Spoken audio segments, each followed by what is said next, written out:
Hello दोस्तों, आज मैं आपके लिए जी का सब्जेक्ट है बेसिक डेवलपमेंट इकोनॉमिक्स। उसका मैं आपको सिलेबस का डिटेल एनालिसिस देने वाला हूँ कि आपको इसमें क्या क्या पढ़ना होगा और एग्जाम में कौन कौन से क्वेश्चंस पूछे जा सकते हैं। तो देखो, यहाँ पे सिलेबस दे रखा है जी 2 का, और ये आप सब्जेक्ट देख सकते हो। बेसिक डेवलपमेंट इकोनॉमिक्स हमारे पास ये रहा, बेसिक डेवलपमेंट इकोनॉमिक्स, है ना।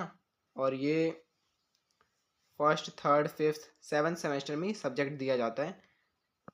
आगे देखते हैं, अब इसका सिलेबस की बात कर लेते हैं। सिलेबस ऑफ जी, तो सबसे पहला है यूनिट 1, जिसमें अपने पास डेवलपमेंट और अंडर डेवलपमेंट दो टॉपिक हैं।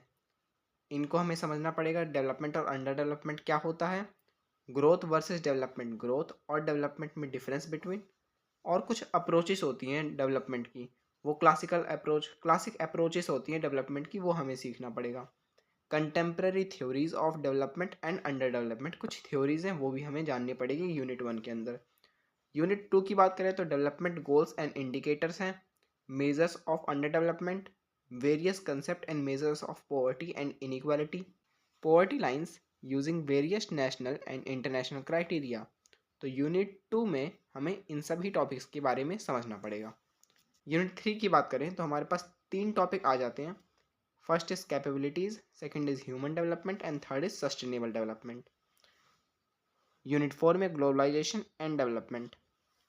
तो ये सारे जो यूनिट्स के टॉपिक्स हैं ना, ये हमारे जो ड्यू का सिलेबस है इसी में बताया गया है कि आपको कहाँ से पढ़ना है। देखो, जैसे यूनिट 1 के बारे में बोल रहे, देवराज राय है, उन्होंने बुक लिखी थी डेवलपमेंट इकोनॉमिक्स, तो उनकी बुक से चैप्टर नंबर 2।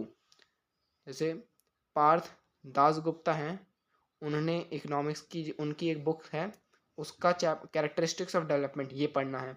तो वैसे यूनिट 2 में देवराज रे के जो बुक है उसमें चैप्टर नंबर 6 का फुल एंड चैप्टर नंबर 8 के ये टॉपिक्स पढ़ने हैं। तो ये सब देख रहे हो कि फॉरेन कंट्रीज़ की कुछ बुक्स हैं, उनके हमें चैप्टर स्पेसिफाई कर दिए गए हैं कि आप ये पढ़ो और इसी में से हम आपके एग्ज़ाम में पूछेंगे। तो अगर आपको इसकी रीडिंग चाहिए होगी तो आप कमेंट सेक्शन में बता सकते हैं। अगर आपको नोट्स चाहिए तो आप वो भी कमेंट कर सकते हैं। PYQ डिटेल एनालिसिस चाहिए तो आप वो भी कमेंट कर सकते हैं। Thank you.